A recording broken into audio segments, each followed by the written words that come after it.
Assalamualaikum warahmatullahi wabarakatuh. Bertemu lagi dengan RN Sunarsi. Alhamdulillah di kesempatan yang baik ini kita masih bisa berjumpa. Mudah-mudahan kita senantiasa sehat dan senantiasa diberi rezeki yang barokah oleh Allah Subhanahu wa taala. Amin amin ya robbal alamin.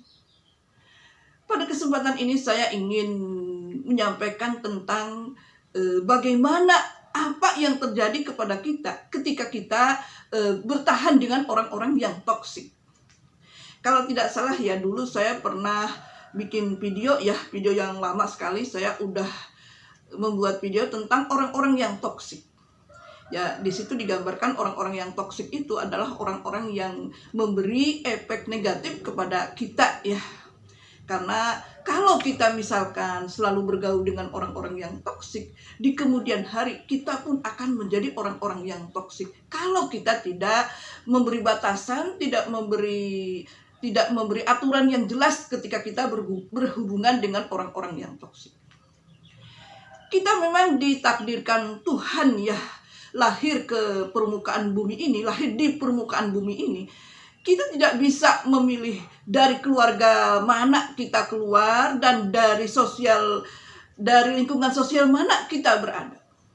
Yang ditakdirkan Tuhan. Jadi kita itu tidak bisa memilih apa yang membuat kita lahir ke dunia. Tetapi ketika kita sudah dewasa, kita tuh bisa memilih lingkungan yang tidak toksik ya. Karena kalau kita bertahan bareng dengan orang-orang yang toksik ya, misalkan lingkungan sekitar kita itu toksik, atau misalkan kita memiliki grup-grup yang isinya adalah orang-orang toksik, maka ada beberapa hal yang akan terjadi dengan diri kita. Yang pertama adalah kita itu akan sulit meningkatkan frekuensi positif. Ketika kita bergaul dengan orang toksik ya, bertahan dengan lingkungan mereka ya, orang-orang yang toksik, maka kita itu akan sulit untuk meningkatkan frekuensi yang positif. Nah, karena sulit meningkatkan frekuensi yang positif, itu vibrasi kita itu juga rendah. Kita akan sulit melakukan kegiatan law of attraction dan akan sulit untuk manifesting. Jadi ketika kita ya, kalau hukum law of attraction itu kan hukum tarik menarik. Jadi ketika kita menginginkan sesuatu yang positif ya, misalkan ya kita ingin cita-cita apa. Lah kalau misalkan kita bergulat dengan hal-hal yang negatif dalam diri kita, itu kemungkinan kecil untuk terkabul.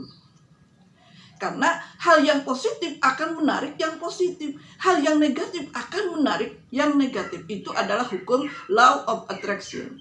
Kemudian yang kedua, ketika kita bertahan dalam lingkungan orang-orang yang toksik, maka untuk selanjutnya kita akan menjadi orang yang toksik.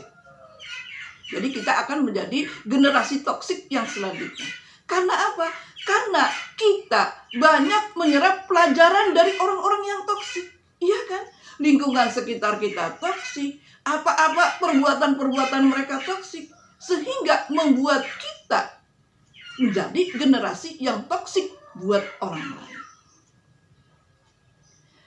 Kemudian yang ketiga adalah, ini paling penting sekali ya.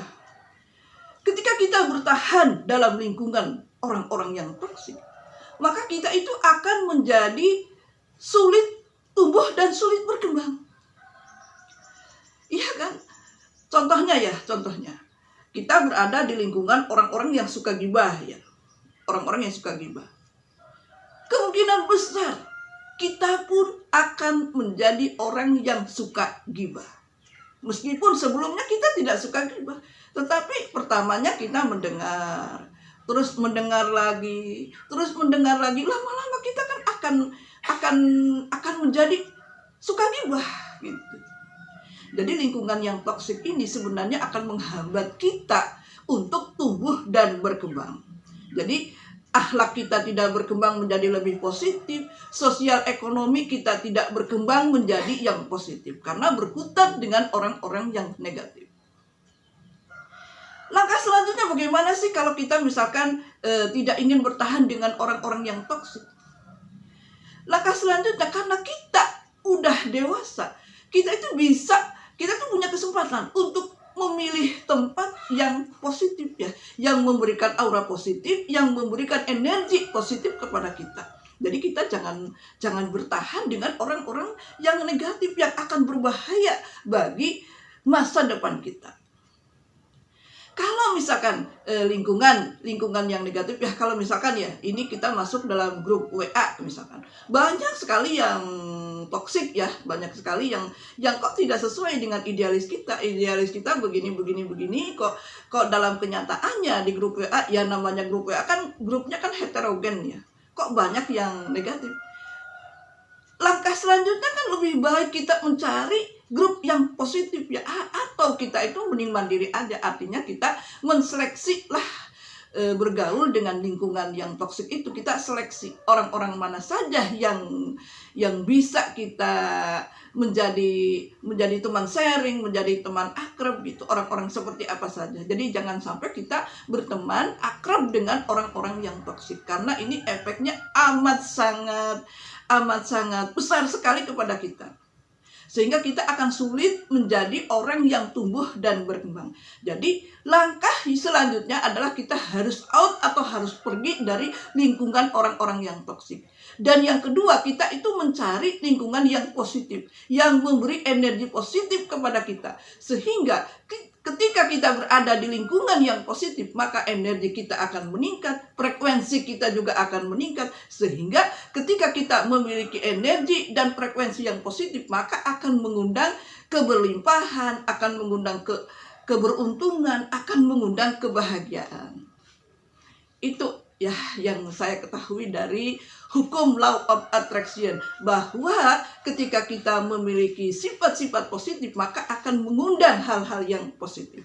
Mudah-mudahan paparan singkat saya ini bermanfaat ya. Mari kita berusaha menjadi lebih baik lagi, karena ketika kita ingin tumbuh dan berkembang maka kita harus memiliki akhlak yang baik, yang berkualitas. Terima kasih yang sudah menonton video RN Sunarsi. Wassalamualaikum warahmatullahi wabarakatuh.